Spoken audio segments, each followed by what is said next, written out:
नमस्कार, welcome back. कैसे हो आप सभी लोग। दोस्तों, आज के इस वीडियो के अंदर जो हम बात करेंगे वो है श्रीलंका और पाकिस्तान के बीच होने वाले सुपर 8 के मैच के बारे में। पाकिस्तान क्वालिफाई कर सकती है अगर वो 70 रनों से हरा दे श्रीलंका को, या फिर चेस करने की बारी आए तो 13 ओवर में चेस कर ले। लेकिन समस्या ये है कि अगर पाकिस्तान तेज खेलने जाएगी तो चिड़ियां उड़ जाएंगी उसकी, और अगर चिड़ियां उड़ेंगी तो फिर दोस्तों कैसे पाकिस्तान क्वालिफाई कर पाएगा। हाल फिलहाल में जो कुदरत का निज़ाम हर बार उनको यहाँ तक लेकर आता है, बस उसी पर एक बार फिर से डिपेंड है पाकिस्तान की टीम। चलिए इस मैच को हम देख लेते हैं कि अगर अगर गलती से पाकिस्तान कुछ अच्छा करने का प्रयास करे तो कौन कौन से प्लेयर ऐसे हैं जो बेहतर करके उनको दे सकते हैं, और श्रीलंका की तरफ से कौन श्रीलंका को जिताने वाला है ये हम देख लेंगे। क्योंकि दोस्तों जहां तक मुझे लगता है हमेशा की तरह वही होना है जो होता आया है, PKMKB।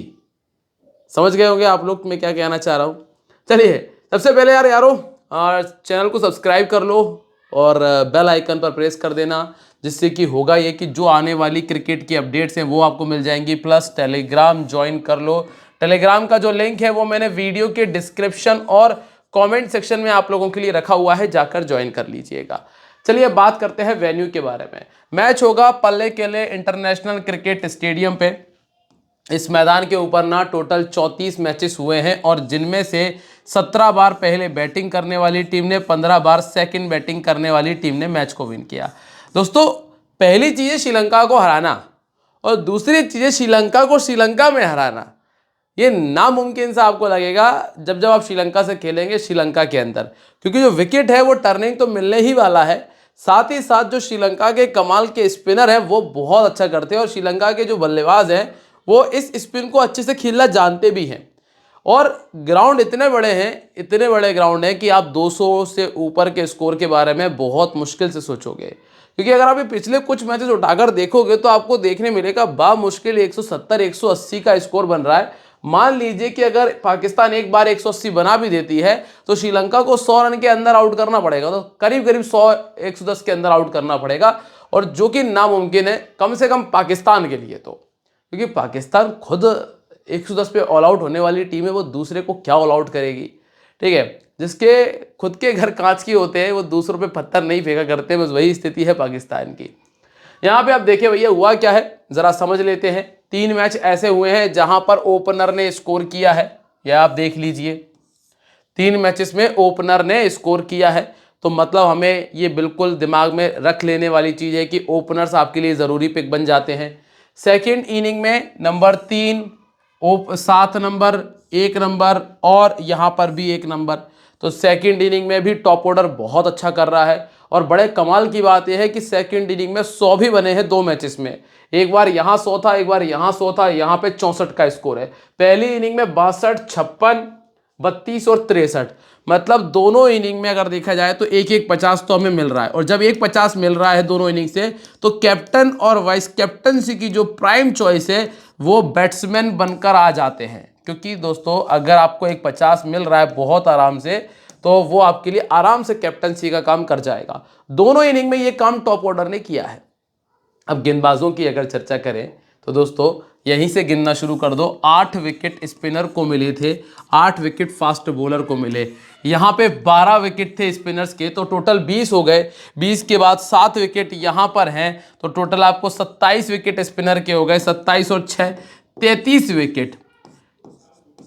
33 विकेट 80 में से 33 विकेट जो है वो निकाले हैं स्पिनर्स ने। और अगर हम फास्ट बॉलर्स की बात करें तो 8 और 6 14, 14 4 18, 18 और 4 22 विकेट। अब आप खुद से अंदाजा लगा लें कि कितना डिफरेंस है। 22 विकेट निकाले हैं फास्ट बॉलर्स ने, 33 विकेट निकाले हैं स्पिनर्स ने। तो हमें किसको ज़्यादा टीम में शामिल करना है? क्वालिटी स्पिनर, जो भी आपको लग रहा है कि यार ये थोड़ी भी अच्छी स्पिन कर लेगा, उसको आप टीम में रख लीजिए, वो आपको फ़ायदा देगा। ये यहाँ पे आधी चीज़ समझ में आ गई। अब रही बात पावर प्ले की, तो आप पावर प्ले देखो, 46 रन, 47 रन, 70 रन और यहाँ पे 37 रन। मतलब जो एवरेज स्कोर अगर मैं मान के चलूँ तो वो है 45 का। इसके ऊपर यस करना मतलब बेवकूफ़ी करना है, ये ध्यान रखिएगा। 45 से ऊपर यस मत कर दीजिएगा ट्रेडिंग करते टाइम पे। और ये चीज़ मैं आपको अपने टेलीग्राम पे शेयर कर दूंगा कि आप ट्रेडिंग कहाँ कर सकते हो। अब यहाँ पे देखो 53 रन, 73 रन, 61 रन और 34 रन। सेकेंड इनिंग में फिर भी आप 50 रन तक जा सकते हो यस करने के लिए, और 50 से ऊपर आता है तो फिर हम नॉट की तरफ ज़्यादा जाने के बारे में विचार करेंगे। ठीक है, तो ये दो चीज़ है। अब इसके अलावा विकेट कितने गिर रहे हैं, यहाँ पे 3 विकेट गिर गए, वहाँ 5 गिर गए, एक यहाँ 0, यहाँ 3, यहाँ 2, यहाँ 2, यहाँ 0। पहली इनिंग में कम से कम 1 और मैक्सिमम 2 विकेट्स हैं।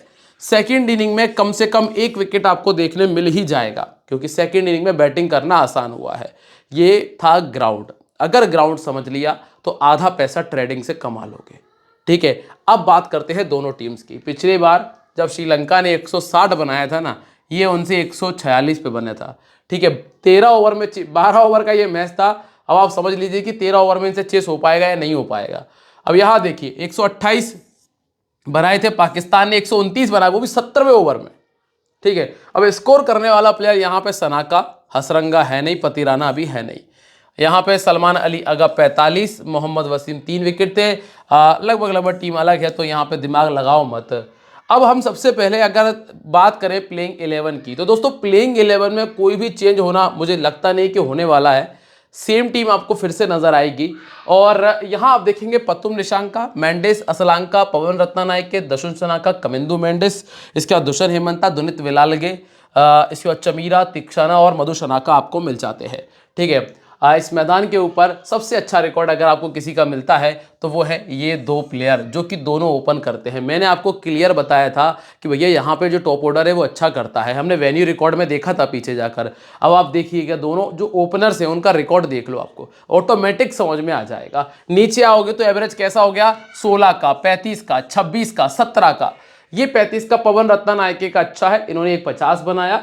दसुन सनाका के 2 50 है, लेकिन एवरेज कम है, मतलब एक आधे एक मैच में तो फिर भी 50 आ ही जाता है अगर आप 7 मैचेस में। अब बॉलिंग की बात करें, आप बॉलिंग में कौन अच्छा कर रहा था, स्पिनर अच्छा कर रहे थे। तो यहाँ पे दुशन हेमंता का 3 में 4 विकेट है। चमीरा ने इस मैदान पर अच्छी बॉलिंग की है, ये थोड़ा सा नजर रखिएगा। और तीक्षाना के पास में 10 में 14 विकेट्स है। मधु शनाका के पास में 2 में 3 विकेट्स है। और कमिंदु मेंडिस ने 5 में 2 निकाले हैं। अब आप पतुम निशांका की बात करें तो पतुम निशांका देखो, आप सेकेंड इनिंग में बैटिंग करने आते हैं तो एवरेज 50 का हो जाता है। पहली इनिंग में रिकॉर्ड खराब है। अगर आप रिस्क लेना जानते हो तो पहली इनिंग में छोड़ सकते हो। लास्ट मैच में सेकेंड इनिंग में 0 बनाया था। ये जो 100 आप देख रहे थे ये इनका सेकेंड बैटिंग में है। लेफ्ट आर्म बॉलर इनको दिक्कत देता है, मतलब शाहीन शाह अफरीदी, ये गेंदबाज इनका परेशान कर सकता है। नंबर 2 कुशल मेंडिस। कुशल मेंडिस ने 3 मैचेस में बहुत अच्छी बैटिंग की, 3 मैचेस में बहुत गंदा खेले। टोटल एवरेज 28 है। पाकिस्तान के सामने तो रिकॉर्ड बहुत बहुत बहुत ही गंदा है। 8 मैचेस में सिर्फ 13 का एवरेज है। और सेकंड बैटिंग करते हुए 3 50, पहले बैटिंग करते हुए 2 50 है। इसके बाद नंबर 3 पे आपको मिलते हैं चरिता असलांका, जो कि बॉलिंग भी करते हैं और पहले बैटिंग करते हुए 2 बार 50 कर चुके हैं। ठीक ठाक बैटिंग कर लेते हैं, बहुत अच्छे नहीं कहूंगा मैं। और राइट आर्म, मीडियम और लेग स्पिन परेशान करती है। कहने को शादाब खान मिलेंगे पर शादाब खान अभी कुछ काम के नहीं चल रहे। ठीक है, इसके बाद अगला नाम है पवन रत्नानायके। ये अच्छा खेल रहे हैं, 3 मैचेस में इन्होंने अच्छी बैटिंग की है। 9 मैचेस खेल चुके हैं जिसमें एवरेज 26 का और पहले बैटिंग करते हुए 1 बार 50 से ऊपर का स्कोर है। राइट आर्म फास्ट बॉलिंग के सामने ये 2 बार पहले भी आउट हो चुके हैं। इसके बाद अगला जो नाम आपको मिलता है वो दसुन सनाका का है। सनाका इस टीम के संकट मोचक है, मैं पहले भी कई बार कह चुका हूँ। जब भी टीम मुसीबतों में आती है ये बंदा परफॉर्म करता है, पर अगर आप इसका ओवरऑल रिकॉर्ड देखोगे तो आपको मज़ा नहीं आएगा। एक तो 19 विकेट है और एवरेज भी 19 का ही है। तो हाल फिलहाल में ये आपके लिए सिर्फ जीएल में काम आएंगे। और जीएल में भी ना वाइस कैप्टन बनाना अगर रख रहे हो तो, नहीं तो मत भी रखना तो ठीक है। इसके बाद है अगला नाम कमिंदु मेंडिस का। मेंडिस से गेंदबाजी नहीं कराई जा रही है तो बिना गेंदबाजी के अभी हम नहीं बढ़ेंगे आगे। ठीक है, अगर गेंदबाजी कराई जाए थी तो ये बहुत अच्छा पिक है, लेकिन बिना गेंदबाजी के उतना दिमाग अभी आपको नहीं लगाना है। इसके बाद अगला जो नाम आपको मिलता है वो दुशन हेमंता का है। दुशन हेमंता अच्छी गेंदबाजी डाल रहे हैं और जिस तरह का विकेट मिल रहा है ना, चांसेस है कि दुशन हेमंता आपको अच्छा करके देंगे। इसके बाद अगला जो नाम है वो है दुनित वेलालगे का। हर मैच में 1 विकेट है और दुष्मंता चमीरा का इस ग्राउंड का रिकॉर्ड अच्छा है, तो पर्टिकुलर इस ग्राउंड के लिए दुष्मंता चमीरा को ट्राई कर सकते हो। और अंत में जो नाम आपको मिलते हैं तीक्षाना और मधुशनाका का, इसमें तीक्षाना को मिस नहीं करना है, ये तो जीएल में रिस्की कैप्टन का काम भी कर सकते हैं। अब आ जाते हैं हम पाकिस्तान की तरफ। पाकिस्तान में क्या चल रहा है? पहले तो पाकिस्तान में फेरबदल होने की संभावना है, इनको नहीं खिलाना चाहिए। इनके स्थान पर जो मेरा मानना है वो ये कि फ़कर जमान यहाँ आना चाहिए, जो मेरा पर्सनल व्यू है, क्रिकेट के हिसाब से बात कर रहा हूँ, ठीक है। यहाँ और टीम में कोई अगर दूसरा प्लेयर मौजूद है तो उसको लेकर आओ। फास्ट बॉलिंग में थोड़े से चेंजेस की ज़रूरत है, बाकी तो ऑलमोस्ट टीम आपको सिमिलर ही मिल जाएगी। इस मैदान पे एक बार फरहान ने 63 का स्कोर किया था, बाकी किसी और ने ऐसा कुछ किया नहीं है। चूँकि हमने बात की है कि ओपनर्स इस मैदान पे अच्छा करते हैं, तो वो आपको समझ में भी आ रहा होगा। बॉलिंग में शाहीन शाह अफरीदी 4 विकेट निकाल चुके हैं नई गेंद के साथ में। इसके बाद साहिबजादा फरहान पहला नाम, इस टीम के सबसे इंपॉर्टेंट पिक, वाइस कैप्टनसी की बहुत अच्छी चॉइस, इसको रख लेना। इंपॉर्टेंट मैच है, नहीं चलेगा वैसे तो। मुझे जो मेरा पर्सनल, देखो क्या है, हम रिकॉर्ड के हिसाब से काम कर रहे हैं।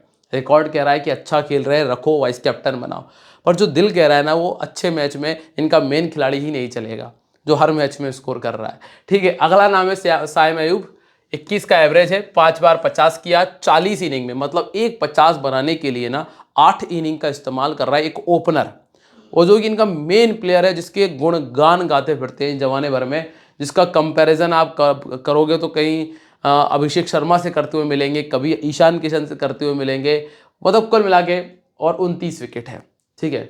गेंदबाजी, इनकी टीम में एक समस्या है, जो बल्लेबाज है वो गेंदबाजी के लिए खेल रहा है और जो गेंदबाज है वो बल्लेबाजी के लिए खेल रहा है, ऐसा चल रहा है इस टीम के अंदर। राइट आर्म फास्ट बॉलिंग और लेग स्पिन इनको बहुत दिक्कत देती है और स्थिति अभी खराब भी चल रही है। इसके बाद अगला जो नाम आपको मिलेगा, देख लीजिए आप, सलमान अली आगा।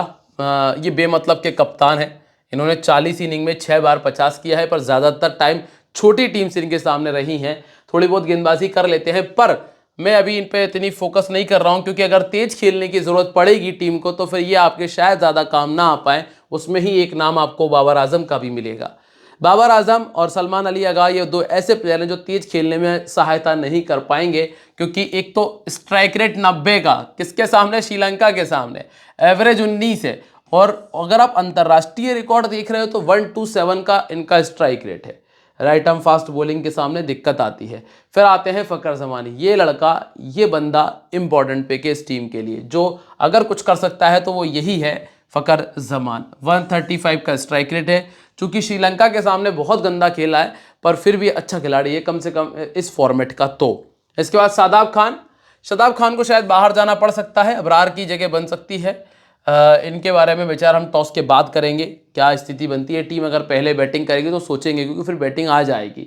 इसके बाद उस्मान खान, एवरेज है 17 का, 250 किए हैं, ऑर्थोडॉक्स नहीं खेल पाते। यहाँ दुनित वेलालगे आपको मिल जाएंगे। मोहम्मद नवाज 20 का एवरेज, 53 विकेट, मत रखिए अभी हाल फिलहाल में, ठीक है।